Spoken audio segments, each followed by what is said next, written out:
আসসালামু আলাইকুম। কেমন আছেন সবাই? আশা করি ভালো আছেন। তো আজকে আমরা আলোচনা করব কবুতরকে কেন ধান খাওয়াবো, কবুতরকে কেন ধান খাওয়াবেন এবং ধান খাওয়ানোর উপকারিতা নিয়ে।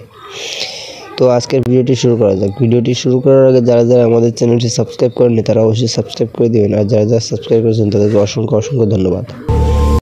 কবুতরকে কেন ধান খাওয়াবেন? কবুতরকে ধান খাওয়ানোর অনেক উপকারিতা রয়েছে।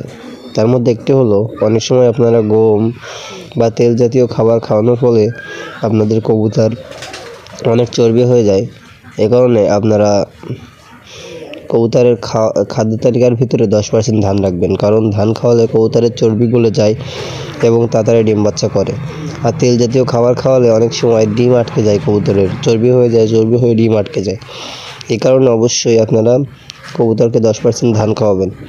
যদি আপনারা সিড মিক্স খাইয়ে থাকেন, যদি সিড মিক্সের ভিতরে ধানের স্বল্পতা থাকে, তাহলে অবশ্যই আপনারা 10% ধান সেই সিড মিক্সের ভিতরে মিক্স করে দিবেন।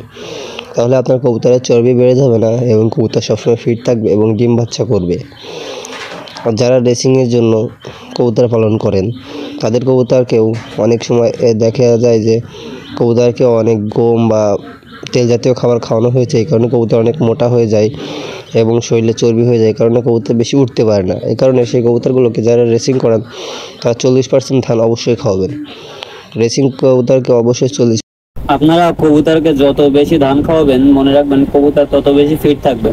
তো এইভাবে ধানের মাত্রাটা আপনারা যদি বাড়িয়ে দেন, তাহলে সেক্ষেত্রে দেখা যাচ্ছে ধানের দামও কম, সেজন্য আপনাদের অনেক সাশ্রয় হবে।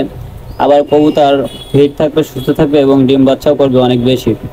তো এভাবে আপনারা ধান খাইয়ে কবুতর থেকে ভালো একটা লাভ আর্ন করতে পারবেন। তো আজকের ভিডিওটি পর্যন্ত। এই ভিডিওটি ভালো লাগলে অবশ্যই আমাদের চ্যানেলটি সাবস্ক্রাইব করে আমাদের পাশে থাকবেন। আর যদি ফেসবুক প্রোফাইল থেকে দেখে থাকেন, তাহলে অবশ্যই আমাদের প্রোফাইলটি ফলো করে আমাদের সাথে থাকবেন। ধন্যবাদ। আল্লাহ হাফেজ। সবাই ভালো থাকবেন, সুস্থ থাকবেন।